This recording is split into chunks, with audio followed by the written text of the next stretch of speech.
అంతగా నమస్తే అండి. పోలీసులు ఒకే కేసులో, ఒకే చట్టంలో, ఒకే సంఘటనలో, ఒకే నేరంలో అటువైపు నేరారోపణలు ఎదుర్కొంటున్న వ్యక్తుల పట్ల ఏ విధంగా వ్యవహరించారు అనేది కాదంబరి జత్వాని కేసులో చాలా స్పష్టంగా ఈరోజు హైకోర్టే చెప్పింది. మన నోటి నుంచి మనం చెప్పుకోవడం కాదు, హైకోర్టు న్యాయమూర్తే వ్యాఖ్యానించారు. కాదంబరి జత్వానిని అక్రమంగా నిర్బంధించి వేధించారు అనేది ఒక ప్రధానమైన కేసు. దాదాపుగా 3 నెలల నుంచి కూడా పోలీసులు ఎంక్వైరీ చేస్తున్నమాట మనందరికీ తెలుసు.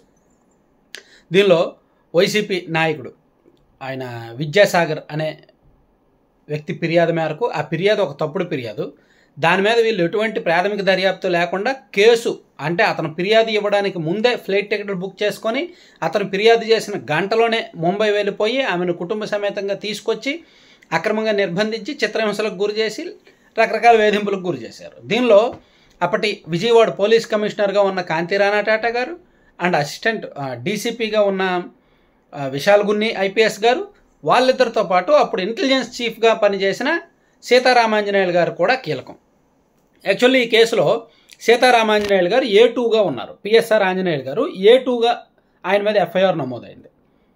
విశాల్ గున్ని గారు, కాంతిరాణా గారు హైకోర్టులో ముందస్తు బెయిల్ పిటిషన్ వేసుకున్నారు. కానీ పిఎస్ఆర్ ఆంజనేయులు గారు ముందస్తు బెయిల్ పిటిషన్ వేయల. హైకోర్టు ఇచ్చిన బెయిల్ మీద విశాల్ గున్ని గారు, కాంతిరాణా గారు బయట ఉన్నారు. కానీ పిఎస్ఆర్ ఆంజనేయులు గారు బెయిల్ పిటిషన్ వేయలేదు, హైకోర్టు అతనికి బెయిల్ ఇవ్వలేదు. కానీ పోలీసులు అతన్ని అరెస్ట్ చేయలే. ఈరోజు హైకోర్టు అదే ప్రశ్నించింది. వాళ్ళిద్దరూ బెయిల్ పిటిషన్లు వేశారు, బెయిల్ మీద బయట ఉన్నారు. మరి ఆంజనేయులు గారు బెయిల్ పిటిషన్ వేయలేదు కదా, అతన్ని ఎందుకు మీరు అరెస్ట్ చేయలేదు అని హైకోర్టు ప్రశ్నించింది. నిజమైన ప్రశ్నే. సో ఇక్కడ పోలీసుల పార్షియాలిటీస్ ఏ విధంగా ఉన్నాయి? ఈ ప్రభుత్వం, కూటమి ప్రభుత్వం ఎంతో ఆవేశంగా సంచలనమైన అంశాలు బయటకు తీసుకొస్తున్నారు. పోలీసులకు విచారణ చేయమని అప్పచెపుతున్నారు, వాళ్ళేమో నీరుగార్చేస్తున్నారు.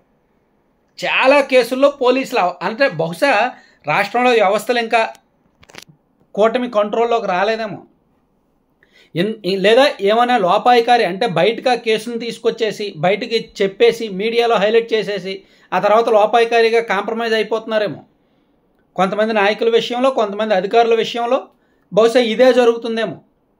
చాలా వ్యవహారాలు మదనపల్లిలో ఫైల్స్ దగ్ధం కేసు దగ్గర నుంచి, టీడీఆర్ బాండ్ల కేసు దగ్గర నుంచి, కాదంబరి జత్వాని కేసు కానీ, తిరుమల లడ్డూల కేసు కానీ, భూ అక్రమాల జరిగిన కేసుల్లో కానీ,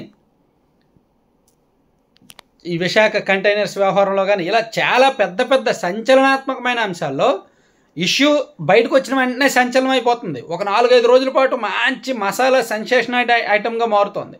ఆ తర్వాత నీరు గారిపోతుంది. పోలీసులకు దర్యాప్తుగా అప్పచెప్తున్నారు, సిఐడికి అప్పచెప్తున్నారు. వాళ్ళు ఏమో నెమ్మదిగా దశల వారీగా నీరు గార్చేస్తున్నారు. మళ్ళీ అది కోర్టుకు వెళ్ళిన తర్వాత కోర్టులు ఏమైనా లోపాలు లేవనెత్తినప్పుడు మనకు చర్చనీయాంశంగా మారుతుంది. చూడండి, కాదంబరి జత్వాని అనే కేసులో యాక్చువల్లీ పిఎస్ఆర్ ఆంజనేయులు గారు ఇంటెలిజెన్స్ చీఫ్గా ఉన్నారు. ఆ రోజు సీఎంఓకి వీళ్ళిద్దరు ఐపీఎస్ అధికారులని, కొంతమంది పోలీసులని పిలిపించి సీఎంఓలో ఆయనే ఆదేశించారంట, ఇలా చేయండి అలా చేయండి అని ఆయన ఆదేశాలు ఇచ్చారంట. సో ఆయన్ను ఫస్ట్ వీళ్ళు అరెస్ట్ చేయాలి, ఆయన్ను ఫస్ట్ వీళ్ళు ప్రశ్నించాలి. కానీ ఆయన అరెస్ట్ చేయలేదు, ఆయన్ని ప్రశ్నించలేదు. సిఐడి ఆయన అప్పుడు ఇంటెలిజెన్స్ చీఫ్గా ఉన్నప్పుడు ఇటువంటి వ్యవహారాల్లో వేలు పెట్టాల్సిన అవసరం ఏముంది? అంత ఏకపక్షంగా పనిచేశారు ఆయన పనిచేసినట్టుగా యాక్చువల్లీ స్టేట్మెంట్లు కూడా వచ్చాయి, వీళ్ళకి ఇచ్చిన వాంగ్మూలాలు కూడా ఉన్నాయి. వీళ్ళు ఆల్రెడీ అరెస్ట్ చేసిన పోలీసులు ఇంకొంతమంది వాంగ్మూలంలో పిఎస్ఆర్ ఆంజనేయులు గారి పేరు కూడా ఇచ్చారు. అంత పకడ్బందీగా ఛార్జ్ షీట్ ఉన్నప్పుడు, అంత పకడ్బందీగా రిమాండ్ రిపోర్ట్లు ఉన్నప్పుడు, అంత పకడ్బందీగా వాంగ్మూలం ఉన్నప్పుడు పోలీసులు ఆయన్ని అరెస్ట్ చేయడానికి అన్ని రకాల ప్రాథమిక ఆధారాలు దొరికినప్పుడు అతన్ని అరెస్ట్ చేయలేదన్నమాట. అందుకే ఈరోజు కోర్టు అంత సీరియస్గా ప్రశ్నించింది. సో ఇక్కడ ఎవరితో కాంప్రమైజ్ అవుతున్నారో, ఎవరు ఏ విషయంలో కాంప్రమైజ్ అవుతున్నారో ఎవరు కనిపెట్టలేకపోతున్నారు.